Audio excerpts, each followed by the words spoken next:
Naisip ninyo na ba kung ano talaga ang nangyayari kapag buong puso ninyong ipinagdarasal ang Santo Rosario?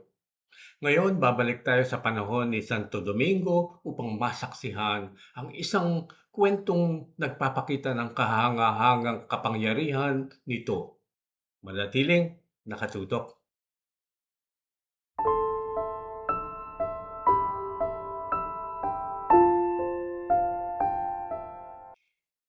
Maligayang pagdating sa Ang Tinig ni Padre Pio. Kung ngayon pa lamang kayo naming nakakasama dito sa aming channel o matagal ng taga-subaybay, ikinagagalak namin ang inyong presensya dito. Ang kwento ngayon mula sa buhay ni Padre Pio ay maaring makapagbigay inspirasyon sa inyo sa paraang hindi ninyo inaasahan. At bago po tayo magsimula, nais kong ipaalam sa inyo na mayroon po tayong website na puno ng mga espiritual na sanggunian at artikulo upang matulungan kayong lumago sa pananampalataya at buhay espiritual. Makikita ninyo ang link sa ibaba sa description box. At marahil ay napansin nyo na wala po yung ating mahal na Birhen ng Fatima na nakasanayan ninyong makita tuwing ako'y maglalabas ng video. Kasalukuyan po siyang lumalahok sa isang Marian exhibit sa pamantasan ng Santo Tomas, no? Sa University of Santo Tomas o UST. At inaanyayahan ko po kayo kung meron kayong panahon na bisitahin ang exhibit na ito. Ngayon, magpapatuloy po tayo sa ating kwento, no? Ang kwento ngayong araw ay hango mula sa The Secret of the Rosary sa libro ni San Luis de Montfort, no? Kung nabasa niyo na ang aklat na ito, may mapapansin kayo kaagad. Hindi lamang ito paliwanag tungkol sa teolohiya ng rosaryo at ito ay puno rin ng mga kwento, mga halimbawa, mga kaganapan na nagpapakita kung ano ang nangyayari kapag seryosong tinanggap ng mga tao ang rosaryo. At pati na rin kapag hindi nila ito pinahahalagahan. Ang kwentong napili ko para sa inyo ngayong araw ay nagdadala sa atin pabalik sa panahon ni Santo Domingo.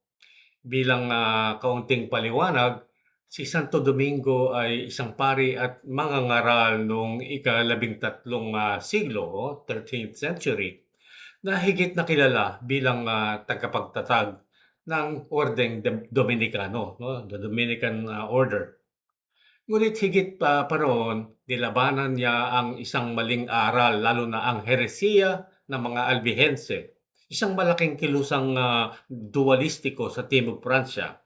Itinuturo nito na ang material na mundo ay nilikha ng isang masamang Diyos, habang ang espiritual na mundo naman ay mula sa mabuting Diyos. At nagdulot ito ng malaking kalituhan sa mga Kristiyano noong mga panahong iyon. Ang paraan ni Santo Domingo ay hindi lamang intelektual. Hindi siya umaasa sa argumento lamang. Nangaral siya saan man siya makarating. Nanalangin at higit sa lahat, itinaguyod niya ang debosyon sa rosaryo bilang daan ng pagbabalik loob. At dito nagsisimula ang ating kwento. Pakinggan ninyo. Noong panahong iyon, naglalakbay si Santo Domingo mula sa isang lugar patungo sa iba upang hikayatin ang mga tao na bumalik sa tunay na pananampalataya sa pamamagitan ng debosyon sa rosaryo. At gaya ng inaasahan, hindi lahat ay bukas ang kanilang loob sa kanyang mensahe. Sa isa sa mga lungsod na kanyang pinangaralan, may isang lalaki, isang heretiko, na hayagang kinukutya ang rosaryo. Tinatanggihan niya ang lahat ng ipinapangaral ni Santo Domingo.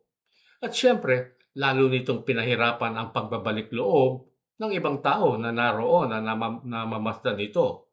Ngunit pagkatapos, may nangyari. Ayon sa salaysay, pinahintulutan ng Diyos na ang lalaking ito ay sapian ng 15,000 demonyo. Isipin lamang ang takot sa ganitong sitwasyon. At hindi ito lihim na pangyayari. Naging malinaw sa mga tao sa kanyang paligid na may matinding mali sa nangyayari sa kanya. Lubhang lumala ang kanyang kalagayan, kaya nawalan na ng pag-asa ang kanyang pamilya. at sa kanilang desperasyon, dinala nila siya kay Santo Domingo. At ito ang bahaging talagang kapansin-pansin. May ginawa si Santo Domingo na napakasimple, isang bagay na alam nating lahat. Inanyayahan niya ang mga tao sa paligid niya na sama-samang dasalin ng malakas ang rosaryo. At habang nagsisimula silang manalangin, may pambihirang nangyari. Sa bawat Aba Ginoong Mariang kanilang binigkas, napipilitang lumabas ang mga demonyo mula sa lalaki. Isa-isa. Sa katunayan, sinasabing pinalayas ng mahal na birhen ang 100 demonyo sa bawat isang Aba Ginoong Maria. Kaya habang nagpapatuloy ang rosaryo, dekada matapos sa dekada, unti-unting napapalaya ang lalaki. At sa pagtatapos ng 15 dekada ng rosaryo, siya ay ganap ng napalaya. No? Ang isang dekada ay 10 Aba Ginoong Maria. Ang lalaking Bintsay kumutya sa rosaryo ay itinakwil ang kanyang maling paniniwala. Nagbalik loob sa pananampalatayang Katoliko at naging kasapi, samahan o kumpradya ng rosaryo. At gaya ng madalas mangyari sa mga ganitong sitwasyon, marami rin ang mga nakasaksi sa pangyayari ang nagbalik loob. At dito nagtatapos ang kwento tungkol kay Santo Domingo at ang lalaking sinapian ng mga demonyo. Gaya ng madalas na ipinapaalala sa atin ni Padre Pio mismo, ang rosaryo ay isang espiritual na sandata. Sapagkat sa tuwing pinagdarasal natin ito, lumalapit tayo sa mahal na birhen at siya'y tumutugon. Maaaring hindi palaging sa dramatikong paraan tulad ng nasa kwentong ito. Ngunit siya ay tumutugon. Tinutulungan niya tayong labanan ng tukso. Tinutulungan niya tayong makita ng mas malinaw ang ating mga kasalanan. Tinutulungan din niya tayong makabalik kapag tayo ay nalalayo. At kung tama ang aking hinala, may sinabi si San Luis de Montfort sa ibang bahagi ng parehong aklat. Isang napakakatuwirang pahayag na parang ganito, susuko ka alinman sa kasalanan o sa rosaryo. So, dalawang bagay, kasalanan o rosaryo ka susuko. Sa madaling salita, hindi maaaring magsama ng matagal ang dalawa sapagkat kapag taimtim mong ipinagdarasal ang rosaryo, may nagsisimulang magbago. At kaya habang nagpapatuloy tayo sa buwan ng Mayo, ang buwang inialay sa mahal na birhen, sikapin nating dasalin ang rosaryo araw-araw. At kung hindi ninyo pa ito nasubukan dasalin noon, maaari ngayon na ang tamang pagkakataon at panahon upang magsimula kayo. Ikatutuwa ninyong ginawa ninyo ito. Maraming salamat sa inyong panonood. Kung nagustuhan po ninyo ang ating istorya at video ngayong araw, mangyaring mag-like, mag-komento at i-share din niyo po ang video ito para mas maraming makarinig sa mensahe ni Padre Pio. Huwag din kalimutang mag-subscribe at pindutin ang kampanilya sa kanan nito upang hindi ninyo makaligtaan ang mga videong aming ilalabas sa hinaharap. Nais niyo bang mapalalim ang inyong koneksyon kay Padre Pio? Isang alang-alang ang pagsali sa ang mga alagad sa kalinga ni Padre Pio. Isang natatanging paraan upang espiritual na lumago at maging bahagi ng aming mapanalangin komunidad. Makikita ninyo ang link dito sa description box sa ibaba. At dito na po tayo magwawakas. Pagpalain nawa kayo palagi ng mahal na Birhen ni Padre Pio at ng ating Panginoong Diyos. At magkita-kita tayong muli sa susunod na video.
In nome del Padre, del Figliolo e dello Spirito Santo, e così sia. Sia lodato Gesù e Maria, e